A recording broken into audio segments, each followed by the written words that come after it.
Oman के सुल्तान बहुत ज़्यादा इम्प्रेस हुए हैं जिस तरीके से भारत डिजिटलाइज हो चुका है, जिस तरीके से भारत अब डिजिटल भारत कहलाया जाता है। यूपीआई सिस्टम के दीवाने हो गए हैं और चाहते हैं कि यूपीआई सिस्टम ओमान में आ जाए। तो यूपीआई सिस्टम जा रहा है ओमान के अंदर। पूरी दुनिया इस बात को लेकर शोर मचा रही है कि कैसे भारत डिजिटलाइजेशन के जरिए आगे बढ़ रहा है और डिजिटलाइजेशन का सबसे बड़ा केंद्र बन रहा है। इसमें उसका साथ दे रहा है भारत का अपना यूपीआई सिस्टम, जिसे अब ओमान भी अपनाने जा रहा है। कि इंडिया ने पूरी दुनिया को बीट कर दिया है डिजिटल पेमेंट्स में। इंडिया ने टॉप किया है वर्ल्ड रैंकिंग इन डिजिटल पेमेंट्स। तो द पार्लियामेंट इज मेकिंग मतलब enjoying at the expense of the public.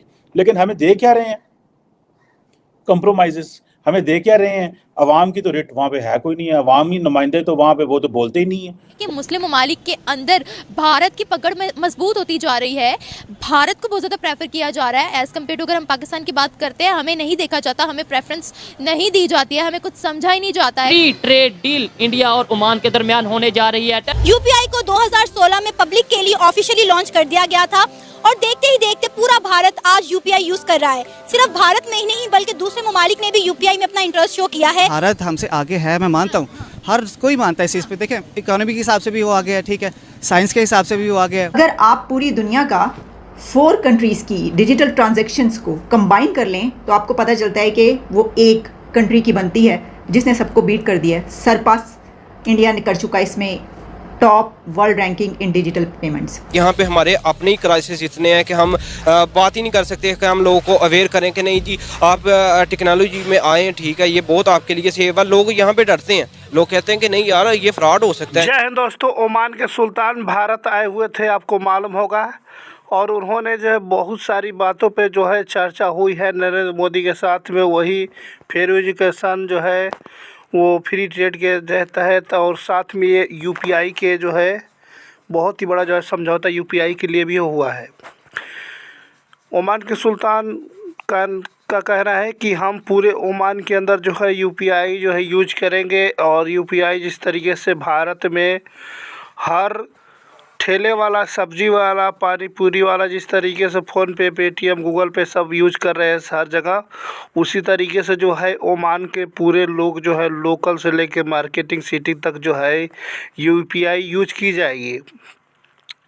इस टेक्निक जो है ये भारत की टेक्नोलॉजी है जिसको देख करके चाइना भी जो है बिल्कुल परेशान हो चुका है।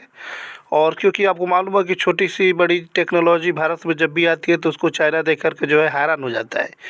वही बात करें पाकिस्तानी मीडिया के अंदर इसका रोना धोना मचा हुआ है। अभी से पाकिस्तानियों का कहना है कि काफर का कोई भी टेक्नोलॉजी जो है मुसलमान को लेना हराम है, जो मुसलमान जो है मुसलमान के जो है नियमों को मानता है। अपना यूपीआई सिस्टम जिसे अब ओमान भी अपनाने जा रहा है। पीएम मोदी ने इस बाबत कहा कि संयुक्त दृष्टिकोण दोनों देशों के बीच साझेदारी को एक नया और आधुनिक आकार देगा। क्या कहेंगे आप इस हवाले से कि इंडिया ने जो है अपने आप को इतना ज्यादा जो है वो डिजिटलाइज कर लिया है? ये वाकई में अगर देखा जाए तो बहुत ही अच्छा ना किसी भी कंट्री के लिए, अगर वो खुद ही डेवलप करते हैं कोई भी एप्लीकेशन, कोई भी प्लेटफॉर्म वो अपनी आवाम के लिए लेके आते हैं और आवाम भी अच्छा रिएक्शन देती है, तो ये बहुत ही अच्छा होता है, सही है।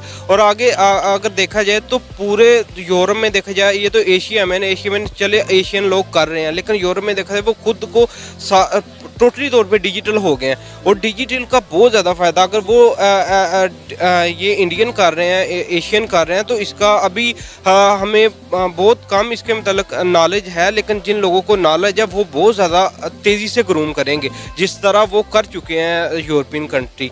इससे अब देखें ना, ट्रांजेक्शन कोई भी कर रहा है, अब पूरे इंडिया में वो मुतारफ़ करवा दी है एप्लीकेशन। आप और बाहर की कंट्रीज भी उससे चाह रही हैं कि हम अपने मुल्क में ये ऐप यूज करें। जी ऐसे ही है, चाइना में भी एप्लीकेशन वो अब नेट कैश का तो टाइम ही ख़त्म हो गया, इसमें थेफ्ट के अच्छे भले प्रॉब्लम होती है थेफ्ट की। आपका इस वक्त हालत ये है कि आप अपनी ज़मीनें तक बेचने और गिरव रखने पे उतर आए हैं, जिसको आप जो है वो मॉडर्न कारपोरेट फार्मिंग कहते हैं।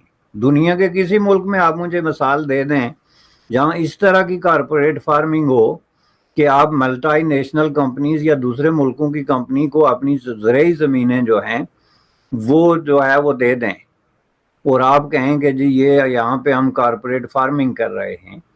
तो वो ज़मीनें अगर वो आगे बेच दें, आप तो किसी हुकूमत को तो नहीं दे रहे ना, प्राइवेट कंपनीज को दे रहे।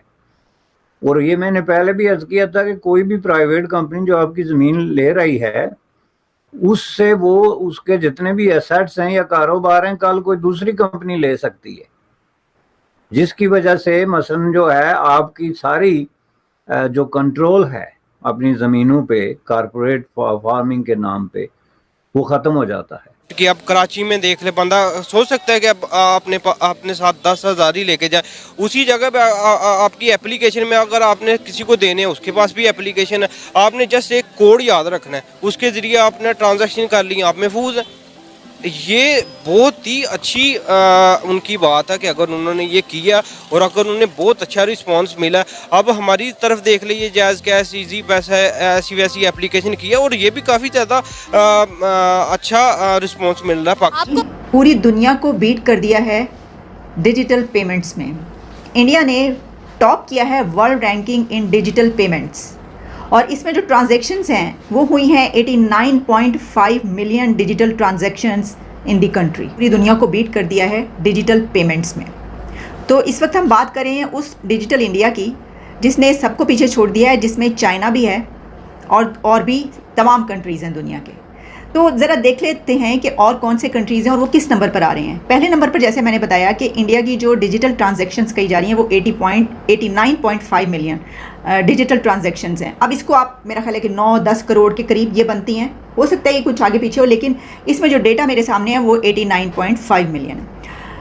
इंडिया के बाद दूसरे नंबर पर जो कंट्री है वो है ब्राज़ील, और उसने 29 मिलियन डिजिटल ट्रांजैक्शंस की हैं। अब देखिए आप 29 मिलियन और 89.5 मिलियन में बहुत फ़र्क है, यानी जो सेकंड नंबर पर आने वाला कंट्री है वो भी इतना पीछे है। तो अगर आप पूरी दुनिया का 4 कंट्रीज़ की डिजिटल ट्रांजैक्शंस को कंबाइन कर लें तो आपको पता चलता है कि वो एक कंट्री की बनती है जिसने सबको बीट कर दिया है। सरपास इंडिया ने कर चुका है इसमें टॉप वर्ल्ड रैंकिंग इन डिजिटल पेमेंट्स।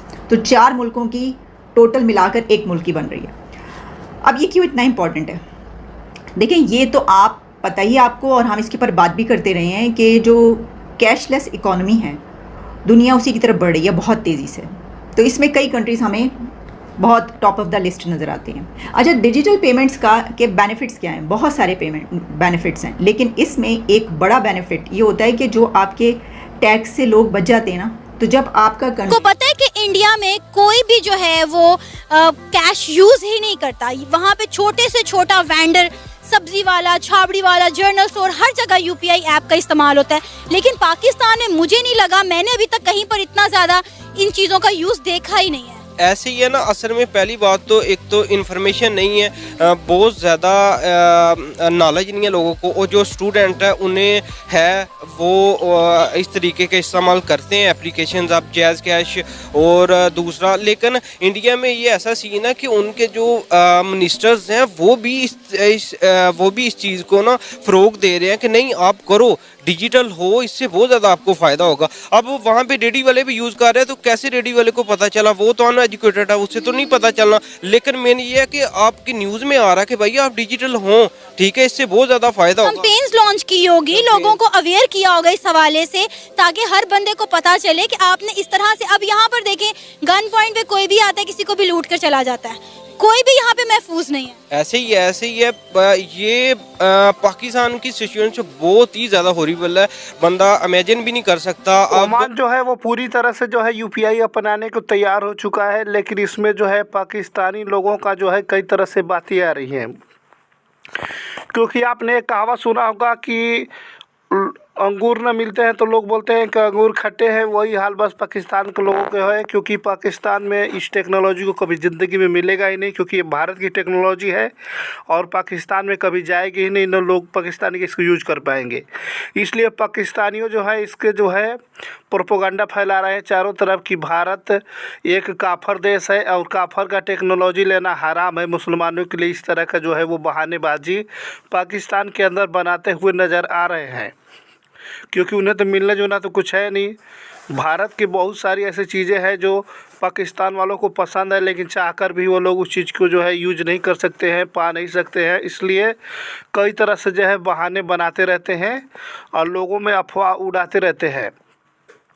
ओमान के सुल्तान हैदर बिन तारिक जो है इंडिया आए हुए थे और उन्होंने इंडिया का दौरा किया और वही पाकिस्तान को पूछा तक नहीं।